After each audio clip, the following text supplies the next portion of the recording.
नमस्कार दोस्तों, स्वागत है पीडब्ल्यू ओनली आईएएस में। आज एक न्यूज आई है वाराणसी से, बनारस से, जहां पे जो ज्ञानवापी मॉस्क का इशू चल रहा है, जिसके अराउंड अभी एएसआई की रिपोर्ट पब्लिक हुई थी। अब आज वहां पे बनारस की सिविल कोर्ट ने आज मंजूरी दे दी है, फैसला दे दिया है कि ज्ञानवापी मॉस्क को अब तैयारी शुरू करनी है 7 दिन के भीतर। यहां के सदर्न साइड में जहां पे जो बेसमेंट है, सेलर है, वहां पे अब हिंदूज अपनी पूजा अर्चना शुरू कर सकते हैं। अब क्या यह पूजा अर्चना करने की जिम्मेदारी किसी को दी गई है? यस। जो काशी विश्वनाथ मंदिर का जो ट्रस्ट है, जो विश्वनाथ बाबा का मंदिर बनाने का जिसने पूरी जिम्मेदारी ली थी, जिस ट्रस्ट ने, उस ट्रस्ट को बोला गया है कि आप एक प्रीस्ट को नॉमिनेट कीजिए, एक पुजारी जी को नॉमिनेट कीजिए, जो यहां पे जा सके और मॉस्क के बेसमेंट में, सेलर में पूजा अर्चना शुरू हो सकती है। अब हमें यह तो पता है कि अभी हाल में जो एएसआई की रिपोर्ट आई थी, जिसमें हिंदू पक्ष के जो वकील थे श्री विष्णु शंकर जैन जी, इन्होंने एएसआई की रिपोर्ट को पब्लिक किया था। इन्होंने बताया था कि एएसआई ने पूरा साइंटिफिक सर्वे किया है, सारी चीजें ढूंढी है, जिसमें हमने देखा भगवान रुद्र की यहां पे इंस्क्रिप्शन मिला है, यहां पे उनके चिन्ह मिले हैं। इसके अलावा इस रिपोर्ट में ऐसे कई सारे पॉइंट्स उन्होंने बताए कि यहां पे शिवलिंग का भी स्ट्रक्चर है, यहां पे हनुमान जी की भी मूर्ति है, जिसका की कंडीशन गुड है, अभी भी कंडीशन अच्छी है, सैंडस्टोन की ये मूर्त है। और हमें यह पता है कि यहां पे एक फीमेल फिगर का भी यहां पे दिख रहा है। जो फीमेल फिगर है वो हाथ जोड़ के खड़ी हुई है पूजा की स्थिति में, और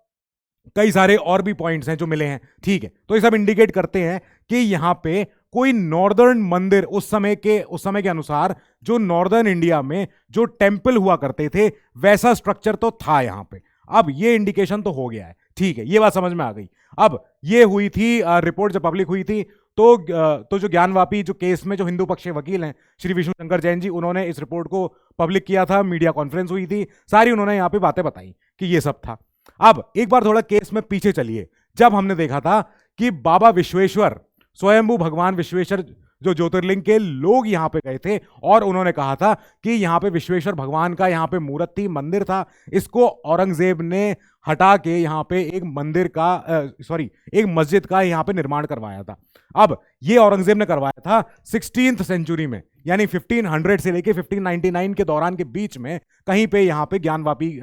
मस्जिद की स्थापना हुई है। अब इसके बाद से ही सब लोगों ने बोलना शुरू किया। 1991 में ही कोर्ट में चला गया था ये मामला। उसके बाद 97 में वाराणसी की सिविल कोर्ट ने बोला कि आपका ये जो पिटीशन है, ये जो आपका जो प्ली है, जो आप पिटीशन लेके आए हैं, ये मेंटेनेबल नहीं है, क्योंकि हमारे यहां एक प्लेसेस ऑफ वर्शिप एक्ट है। ये प्लेसेस ऑफ वर्शिप एक्ट हम पढ़ चुके हैं अपनी पिछली न्यूज में, जब वीडियो में कवर किया था यहां पे, और तब हमने जाना था कि प्लेसेस ऑफ वर्शिप एक्ट जो है ये 1991 में आया था। उस समय नरसिम्हा राव जी की सरकार थी, और वो विश्व हिंदू परिषद के इस क्लेम को काउंटर करने के लिए, उनके उस पूरे आंदोलन को काउंटर करने के लिए, जिसमें कि मस्जिद हटा के मंदिर की मांग थी, चाहे शाही ईदगाह मॉस्क हो जो मथुरा में है, चाहे ज्ञानवापी हो, चाहे अयोध्या का बाबरी मस्जिद हो। अब ये उस समय सरकार एक्ट लेके आ गई थी, जो सेंट्रल एक्ट था। इसमें इस पूरे एक्ट में खाली एक एग्जेम्पशन था, एक चीज पे ये एक्ट नहीं लगता था, वो था बाबरी मस्जिद। अब इस एक्ट में बोला गया था कि प्लेसेस ऑफ वर्शिप एक्ट के अनुसार सारे जितने भी हमारे धर्म स्थल हैं, जितने भी पूजा स्थल हैं, इन सारे पूजा स्थलों का अस्तित्व तब से माना जाएगा जब से देश आजाद हुआ था, यह बोला गया था। अब कई लोग इसी बात को दरकिनार करते हैं कि आपने 15 अगस्त 1947 क्यों चुना। यह डेट जो है यह आर्बिट्रेरी है, इस डेट का कोई तत्व नहीं है, और डेट होनी चाहिए 1192, जब हमारे यहाँ पे मुस्लिम रूलर्स का यहाँ पे हमारे हिंदुस्तान में जब एंट्री शुरू होती है, जब से मोहम्मद गौरी वगैरह लोग आते हैं और यहाँ पे आके इन्वेडर्स या जो भी हमारे, फिर उसके बाद से डायनेस्टिक रूल शुरू होता है मेडिवल इंडिया में। ठीक है, तब से ये क्लेम था। 1998 में डिस्ट्रिक्ट जज ने बोला, जो बनारस के डिस्ट्रिक्ट जज थे, उन्होंने कहा कि मैं सारी पिटीशंस को क्लब कर देता हूं और मैं फिर से एक नए सिरे से इस पूरे डिस्प्यूट की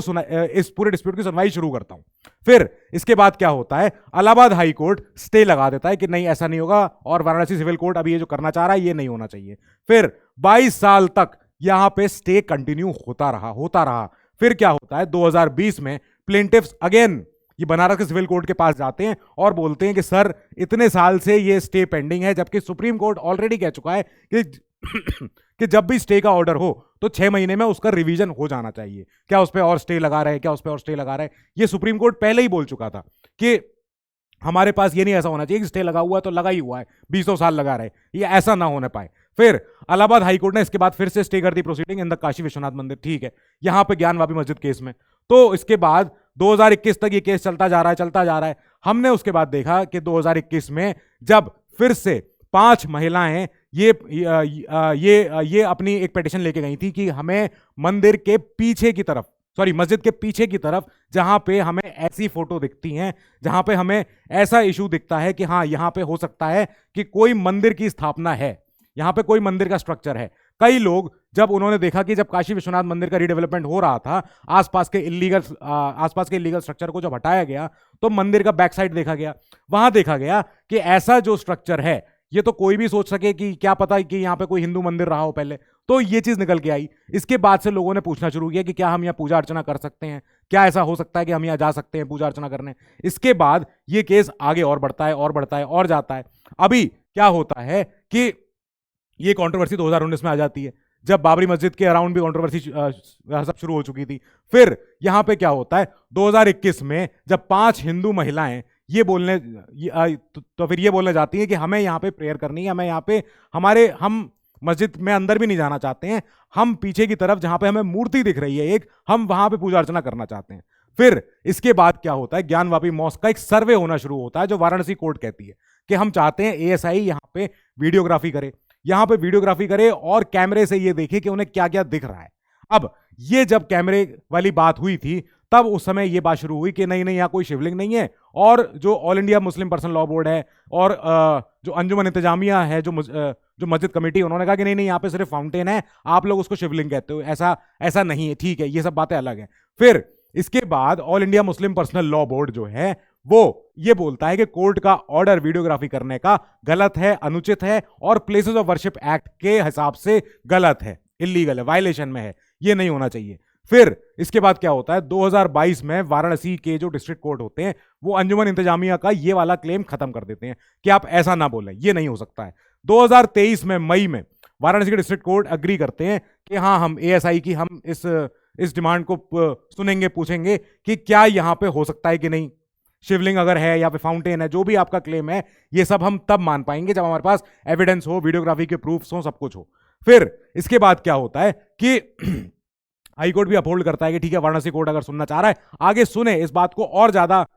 उजागर किया जाए और ज्यादा इस पे फाइंडिंग निकल के आए। अब आर्कियोलॉजिकल सर्वे ऑफ इंडिया की जिम्मेदारी आती है कि हम आपको जिम्मेदारी देते हैं, प्लीज आप इस पे और डिटेल तहकीकात कीजिए, इतना सब ढूंढिए, ये सब अगर आपको लग रहा है कि पॉसिबल हो सकता है बिना स्ट्रक्चर को डैमेज किए, आप साइंटिफिक सर्वे कीजिए, अगर आपको एक्सकेवेशन करना है तो एक्सकेवेशन कर लीजिए, खुदाई करनी है खुदाई कर लीजिए, पर यह याद रखिएगा कि जितना मिनिमम डैमेज हो सके स्ट्रक्चर को, बस अब आपको वो मद्देनजर रखना है। फिर इसके बाद सुप्रीम कोर्ट कहती है मंडे तक कि ये पिछले साल की बात है, ये जुलाई में, तब कि हम चाहते हैं कि थोड़ा सा हम समय दे दें, ब्रीदिंग स्पेस दे दें हम सर्वे शुरू करने से पहले, ताकि अगर कोई ऑपोजिशन की तरफ से अगर कोई अपना पक्ष लेके आना चाह रहा है तो ले आए। फिर इसके बाद अगस्त में हाई कोर्ट बोलता है कि हाँ ठीक है यहां पे सर्वे होना चाहिए, सब कुछ होगा। अब यहां पे नवंबर 30 को डिस्ट्रिक्ट कोर्ट के सामने एएसआई ने बोला कि क्या आप अपनी रिपोर्ट सबमिट कर सकते हैं। तब इस समय एएसआई ने कहा कि हमें 1 हफ्ता और दीजिए, और समय चाहिए। फिर इसके बाद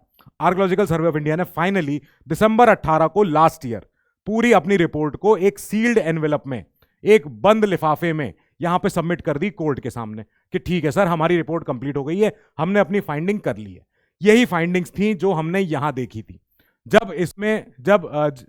पूरी प्रेस कॉन्फ्रेंस में जब लॉयर जी ने बताया कि हाँ ठीक है ये सब है, ये सारी डिटेल बातें आई हैं सामने, और ऐसे ऐसे फोटोग्राफ, ऐसी रिपोर्ट्स हैं जो ये दर्शा रही हैं कि हाँ यहाँ पे कोई नागरा स्टाइल या आर्किटेक्चर यहाँ पे हो सकता है मंदिर का, वो भी था। अब इसके बाद क्या होता है कि ये तो रिपोर्ट में था, पर इस रिपोर्ट को पब्लिक करने के पीछे ही एक बार और पिटीशन जा रहे थे कि सर इस रिपोर्ट को पब्लिक किया जाए कि ना किया जाए। वाराणसी कोर्ट सुनना चाह रही थी कि इसके पीछे क्या क्या और रेमिफिकेशंस हो सकते हैं, क्या क्या कुछ हो सकता है। फाइनली रिपोर्ट पब्लिक की जाती है, फाइनली रिपोर्ट बाहर आती है। अब इसके बाद वाराणसी कोर्ट ने आज अलाउ कर दिया है हिंदूज को to pray in the southern cellar means basement, यहां पे तहखाने में, यहां पे आप जाके पूजा अर्चना कर सकते हैं। हिंदूज यहाँ पे जा सकते हैं और जो अनुष्ठान या जो भी आगे की पूजा करनी है या आगे का जितनी भी जो हमारे प्रोसेस होती है पूजा के अराउंड, वो करवाने की जिम्मेदारी लेंगे एक कोई काशी विश्वनाथ ट्रस्ट के कोई एक नॉमिनेटेड प्रीस्ट, कोई एक पुजारी जी, वो लेंगे। अब ये हमें पता है कि अंजुमन इंतजामिया ये कहना चाह रही है कि हम इस फैसले पे भी आपत्ति जताते हैं, हमें ये फैसला मंजूर नहीं है, इस फैसले के अराउंड और ज्यादा सुनवाई होनी चाहिए, हियरिंग होनी चाहिए, ये बात हुई है। अब इसके बाद क्या होता है कि ये भी तब हुआ है जब सुप्रीम कोर्ट में ऑलरेडी ये डिस्ट्रिक्ट कोर्ट का जो फैसला आया है ये तब आया है जब कल 4 महिलाएं, हिंदू महिलाएं फिर से गई थी सुप्रीम कोर्ट पूछने कि क्या एक्सकेवेशन हो सकता है, साइंटिफिक एक्सकेवेशन हो सकता है उस जगह का जो सील्ड सेक्शन है ऑफ द मॉस्क। मस्जिद के अंदर एक सील्ड सेक्शन है जिसको कि बंद कर दिया गया है, उस सील्ड सेक्शन का क्या एक्सकेवेशन हो सकता है, साइंटिफिक सर्वे उसका निकल सकता है, ताकि हमारे पास एक कंक्लूसिव एक रिपोर्ट आ सके एएसआई की, जहां पे पता लग सके कि क्या यहां पे कोई लार्ज हिंदू टेंपल हुआ करता था। अब ये कल हुआ था जब 4 हिंदू महिलाएं गई थी। आज हमने देखा कि वाराणसी कोर्ट ने आज ऐलान किया कि आपके पास हफ्ता भर है, 7 डेज हैं आपके पास तैयार करने के लिए, and Gyanvapi mosque has to prepare for the arrangements कि अब सदर्न सेलर में जो बेसमेंट है साउथ साइड, दक्षिणी साइड में, वहां पे क्या पूजा हो सकती है। ठीक है, अब ये तो पूजा होगी। अब ये सबमिट किया गया है कि for proper and effective investigation ये जरूरी है कि एएसआई को डायरेक्शन दिया जाए कि आप अंडरटेक करो ऐसी सारी फाइंडिंग्स, ऐसे सारे एक्सकेवेशन, ऐसे सारे साइंटिफिक मेथड्स जिनकी वजह से जो वो शिवलिंग है जिसको कि मुस्लिम लोग क्लेम करते हैं कि नहीं ये तो हमारा एब्लूशन के लिए है, ये तो हमारा जो वजू करने के लिए जगह होती है तो वो है, फाउंटेन है ये तो अब इसको प्रॉपरली इसको स्टडी करना है, एएसआई की जिम्मेदारी जानी चाहिए ये। अब इसके बाद यही पिटीशन थी जो सुप्रीम कोर्ट में गई थी। सुप्रीम कोर्ट में बोला गया था कि हमें एक्सकेवेशन करवा के दे दीजिए, हमें ये जानना है कि इसमें और क्या क्या है जो अभी और फाइंडिंग में नहीं आ पा रहा है, जो सील्ड है सेक्शन है जहां पे बंद है। अब जो मुस्लिम्स कहते हैं कि हाँ ये फाउंटेन है और हिंदूज कहते हैं कि नहीं ये तो शिवलिंग है, तो ये जितना कंट्रोवर्सी है, ये कंट्रोवर्सी का अंत तब होगा जब एक साइंटिफिकली कंक्लूडेड सर्वे रिपोर्ट हमारे सामने आ सकेगी। ये वाराणसी का आज का फैसला आया जो वाराणसी की सिविल कोर्ट ने दिया है। अब वाराणसी की सिविल कोर्ट का ये फैसला क्या अंजुमन इंतजामिया मुस्लिम कमेटी क्या इसको आगे और कंटेस्ट करती है, क्या इनको वापस वो रिव्यू करवाने के लिए देते हैं, क्या वो हाई कोर्ट जाते हैं, क्या वो कहीं और ऊपर जाते हैं, ये और आगे की प्रोसेस है। टिल देन हम इस न्यूज को फॉलो करते रहेंगे। Till then you also keep following it and keep studying, stay safe, good luck.